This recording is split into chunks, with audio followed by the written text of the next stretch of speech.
Welcome for DR Education Point. Today discuss the most important topic Marconi or anti-Marconic rules. According to these rules, formations of primary and secondary compounds in haloalkene, alcohol and etc. This reaction is most important for conversion point of view. This reactions is preparations of the primary and secondary alcohol and primary secondary haloalkenes and other compounds. Then indirectly form the ketone, aldehyde, etc. Markovnikov और anti Markovnikov rule conversion point of view से बहुत ही important है, इतने important है कि आप सोच भी नहीं सकते बेटा। तो इसमें क्या होता है, कौन सा रूल एंटी मार्कोनी है, कहां लगता है, कैसे लगता है, हम पूरी डिटेल से जानकारी हम इसके बारे में बताते हैं बेटा। तो देखिए मार्कोनी और एंटी मार्कोनी रूल कब और कहां लगते हैं बेटा।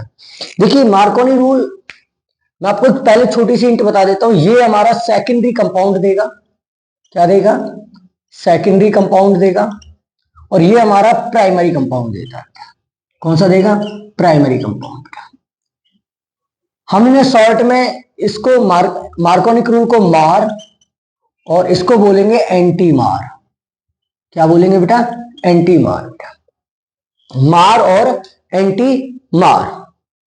तो देखिए इसके अंदर सबसे पहले ये कहां लगता है, ये एल्कीन यानी कि अनसैचुरेटेड, कहां लगता है? अनसैचुरेटेड हाइड्रोकार्बन में लगता है। किसमें लगता है? अनसैचुरेटेड हाइड्रोकार्बन में लगेगा। कहां पे लगेगा ये? Unsaturated hydrocarbon. अनसैचुरेटेड हाइड्रोकार्बन के अंदर भी ये, जैसे कि अनसैचुरेटेड हाइड्रोकार्बन में तो लगेगा, उसके अंदर भी सेकंड पॉइंट जो होता है, ये जो रूल अप्लाइड होता है वो होता है अनसिमेट्रिकल कंपाउंड्स में। कौन से कंपाउंड में होता है? Unsymmetrical compounds. कौन से कंपाउंड में अप्लाइड होगा? अनसिमेट्रिकल कंपाउंड्स में ये रूल अप्लाइड होता है। तो मैं आपको एक हिंट दे देता हूं, सिमेट्रिकल कौन से होते हैं, सिमेट्रिकल कंपाउंड कौन से होते हैं, सिमेट्रिकल कंपाउंड और अनसिमेट्रिकल कंपाउंड्स कौन से होते हैं? सिमेट्रिकल कंपाउंड्स वो होते हैं जो बोथ साइड क्या होते हैं, जिनमें कार्बन इक्वल होते हैं। जैसे हमारे पास ये डबल बॉन्ड वाला आ गया, हमारे इसमें क्या है, ये भी कार्बन और ये भी दोनों तरफ इक्वल है। जैसे अब हमारे यहाँ पे आ गया CH3, यहाँ पे भी CH3 आ गया, तो बेटा ये कंपाउंड क्या होंगे? हमारे सिमेट्रिकल होंगे, because we have already know कि इसके दोनों तरफ क्या है, equal number of carbon atom है। तो ये कंपाउंड क्या होते हैं? हमारे सिमेट्रिकल कंपाउंड्स होते हैं। कौन से कंपाउंड होते हैं? सिमेट्रिकल बेटा। अनसिमेट्रिकल कौन से होंगे? अनसिमेट्रिकल कंपाउंड कौन से होंगे हमारे? अनसिमेट्रिकल कंपाउंड वो होते हैं जिनमें number of carbon atom unequal होते हैं, जैसे CH3, CH double bond CH2। अब आप देखोगे बेटा इधर कितने कार्बन है? 2 कार्बन में, और इधर कितना है? 1 carbon. So that the unsymmetrical hydrocarbon. ये क्या है? Unsymmetrical hydrocarbon. क्या है? अनसिमेट्रिकल। किसमें आते हैं? अनसैचुरेटेड में आते हैं। और अनसैचुरेटेड कंपाउंड या अनसैचुरेटेड हाइड्रोकार्बन कौन से होते हैं? जिनमें क्या होते हैं? हमारे मल्टीपल बॉन्ड होते हैं। कौन से बॉन्ड होते हैं? मल्टीपल बॉन्ड होते हैं। क्या होते हैं? मल्टीपल बॉन्ड्स जिनमें होते हैं वो क्या होते हैं? हमारे अनसैचुरेटेड हाइड्रोकार्बन्स होते हैं। तो आपको सबसे पहले आपको ये पता होना चाहिए कि मार्कोनी और एंटी मार्कोनी रूल कहां लगते हैं। एंटी मार्कोनी और मार्कोनी रूल सबसे पहले आपको बताया गया, ये अनसैचुरेटेड कंपाउंड्स में लगते हैं। अनसैचुरेटेड कंपाउंड कौन से होते हैं? जिनमें मल्टीपल बॉन्ड होता है। मल्टीपल बॉन्ड का मतलब होता है जिनमें डबल या ट्रिपल बॉन्ड होंगे बेटा। दूसरा, अनसैचुरेटेड के अंदर भी ये डिपेंड करते हैं कौन सी कंडीशन में लगते हैं। तो ये अनसैचुरेटेड के अंदर भी अनसिमेट्रिकल एल्कीन में लगते हैं। किसमें लगते हैं? अनसिमेट्रिकल एल्कीन में लगेंगे। दूसरा, अब मैंने आपको बताया सिमेट्रिकल कौन से होते हैं, जैसे कि हमारा हमने एल्कीन लिया, तो एल्कीन के both side number of carbon atom अगर इक्वल है, क्या है? Both side number of carbon atom क्या है? इक्वल है, तो ये क्या होंगे? हमारे सिमेट्रिकल। और अगर अनइक्वल है तो क्या होंगे? अनसिमेट्रिकल बेटा। इतना क्लियर है? नेक्स्ट, तो अब बेटा हम पढ़ेंगे किसको? मार्कोनी रूल को पढ़ते हैं बेटा। देखिए, तो मैंने पहले अनसिमेट्रिकल एल्कीन ले लिया, CH3, CH double bond CH2। क्या लिया बेटा हमने? CH3, CH और CH2 ले लिया। हम इसकी रिएक्शन कराते हैं HBr के साथ। किसके साथ कराएंगे हम? HBr के साथ रिएक्शन कराएंगे तो आपको पता है कि ये बॉन्ड हमारा यहां से ब्रेक होगा। अब ब्रेक होने के बाद कंडीशंस हमारी दो अप्लाइड हो जाती है। क्या हो जाएंगी? दो कंडीशंस अप्लाइड हो जाएंगी। तो एक तो इलेक्ट्रॉन हमारा यहां फ्री आ गया, एक यहां पे फ्री आ गया। तो कंडीशंस में क्या होगा देखिए, तो क्या बन जाएगा? CH3 CHBr और CH3 बेटा। तो आपको पता है ये क्या है? prop1ene बेटा। और अब क्या बन गया? ये क्या लिया हमने? हाइड्रोजन ब्रोमाइड और HBr के साथ रिएक्शन कराई थी, तो हमारा क्या बन के आ गया? 2 ब्रोमो प्रोपेन। क्या आ गया? 2 ब्रोमो प्रोपेन आ गया बेटा। वैसे हम इस कंडीशन में देखें तो ये भी कंपाउंड बन जाता है, परंतु ये कंपाउंड इसमें सुटेबल नहीं होता।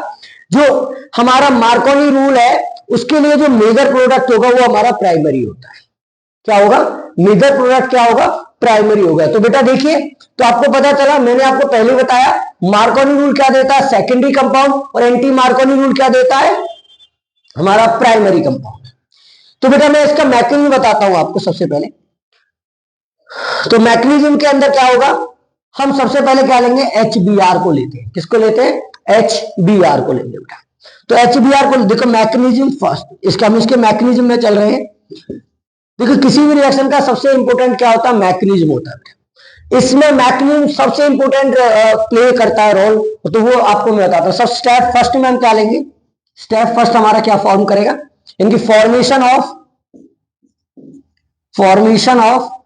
इलेक्ट्रोफाइल्स। हम क्या बनाएंगे? इलेक्ट्रोफाइल्स बनाएंगे बेटा। किस तरीके से? देखिए हमारे पास HBr है, HBr बेटा, हम इसको ब्रेक करेंगे तो H पॉजिटिव प्लस में Br नेगेटिव। तो हमारा H क्या हुआ? हमारा इलेक्ट्रोफाइल हुआ, इलेक्ट्रोफाइल्स।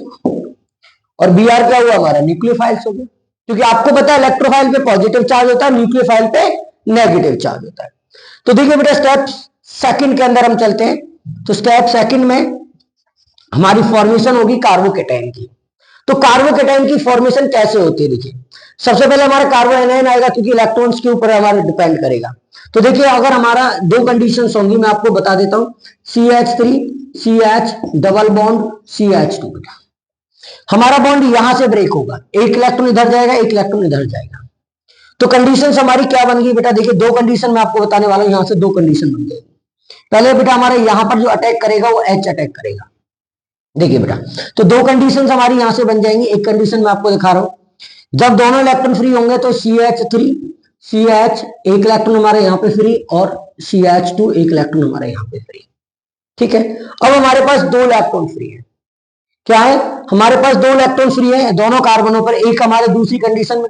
अब देखिए हमारे पास ये कंडीशन आ गई, फर्स्ट कंडीशन हमारे पास ये आ गई, और इस कंडीशन में आपके पास क्या? दो इलेक्ट्रॉन फ्री है। हम सबसे पहले यहां पर इलेक्ट्रोफाइल को अटैक कर रहे हैं। तो हमारा इलेक्ट्रोफाइल की अट्रैक्शन होगी दोनों कंडीशन में होगी, एक बार यहां पे होगी और एक बार हमारी यहां पे होगी। तो दो कंडीशंस हमारी यहां पर आ जाएंगी। तो दो कंडीशंस क्या होंगी? देखिए बेटा, CH3 CH, अगर हमारा H यहां जाता है, CH2 और एक इलेक्ट्रॉन फ्री। CH3 अगर हमारा H हमारा कहां अटैक करता है? यहां पे अटैक करता है CH3। तो बेटा आपको याद होगा कि सबसे ज्यादा जो हमारी स्टेबिलिटी है वो कार्बोकैटायन पे डिपेंड करती है। किस पे डिपेंड करती है? तो ये कौन सा है हमारा? Primary carbocation. क्या आ गया? Primary carbocation. और ये कौन सा आ गया हमारा? Secondary carbocation. कार्बोकैटायन बेटा क्या आ गया? प्राइमरी कार्बोकैटायन और सेकेंडरी कार्बोकैटायन। आपको पता है कि कार्बोकैटायन ज्यादा स्टेबल कौन से होते हैं? देखिए मैं आपको यहां पे बता रहा हूं, स्टेबिलिटी ऑफ कार्बोकैटायन बेटा। कार्बोकैटायन की स्टेबिलिटी की बात कर रहे हैं। कार्बोकैटायन की स्टेबिलिटी डायरेक्टली प्रोपोर्शनल होती है इंडक्टिव इफेक्ट के। जितने ज्यादा आपके एल्काइल ग्रुप बढ़ेंगे, तो देखिए बेटा ये हमारा फंक्शन ग्रुप, अगर हमारा इस पे एक एल्काइल ग्रुप है तो ये हमारा हो गया प्राइमरी कार्बोकैटायन। अगर हमारे पास ये है तो यहां पर हमारा ये कार्बोकैटायन, तो ये हमारा प्राइमरी कार्बोकैटायन, ये हमारा सेकेंडरी कार्बोकैटायन, और ये हमारा कौन सा हो गया? Tertiary carbocation. तो ये क्या है? ये हमारा कौन सा होगा? प्राइमरी कार्बोकैटायन,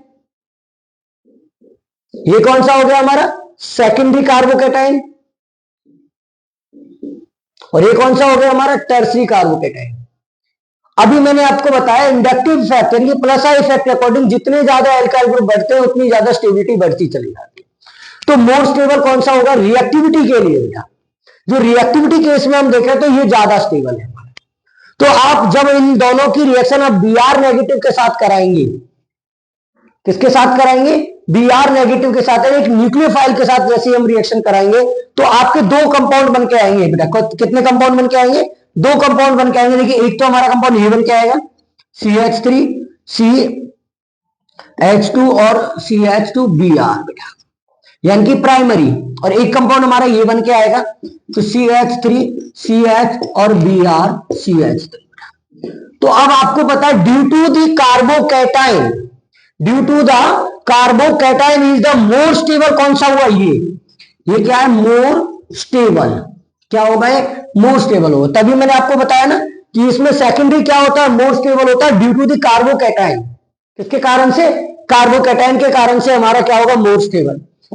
हमारे दोनों प्रोडक्ट बन के आए, परंतु इसमें ये क्या होगा हमारा मेजर प्रोडक्ट होगा, ये 90% मेजर प्रोडक्ट होगा, और ये हमारा क्या होगा 1 ब्रोमो प्रोपेन, ये क्या होगा हमारा 10% मेजर प्रोडक्ट होगा। तो आपको पता चला ना कि मार्कोनी रूल क्या देता है हमारा secondary compound due to the stability, किसके कारण से है ड्यू टू दी कार्बोकैटाइन की स्टेबिलिटी के कारण से आई। तो आपको समझ में आया होगा बेटा, तो आपको पता चला होगा मार्कोनी रूल क्या देता है, मार्कोनी रूल क्या देता है सेकेंडरी कंपाउंड किसके कारण से, कार्बोकैटाइन के कारण से। अब इसमें छोटे छोटे क्वेश्चन आ जाते हैं। First step formation of electrophiles, second step में क्या होगा the electrophile attack on the carbocations, they form the two condition primary and secondary, they are we have already now according to the carbocatenation, हम जानते हैं कार्बोकैटिनेशन के according tertiary secondary and primary, सबसे ज्यादा stable होता है टर्सरी फिर secondary और फिर प्राइमरी। जहां हमारी स्टेबिलिटी ज्यादा होगी वो मोर स्टेबल कंपाउंड होगा। तो इसलिए मार्कोनी क्या देता है बेटा सेकेंडरी कंपाउंड देता है, क्या देता है सेकेंडरी कंपाउंड बेटा। तो आपने हमने यहां पर डिस्कस किया मार्कोनी रूल। नेक्स्ट वीडियो में हम डिस्कस करेंगे एंटी मार्कोनी रूल और उसके प्रोडक्ट उसकी रिएक्शंस। तो बेटा आपने देखा किस तरीके से इसका कंपाउंड आता है विद मैकेनिज्म। थैंक यू बेटा। नेक्स्ट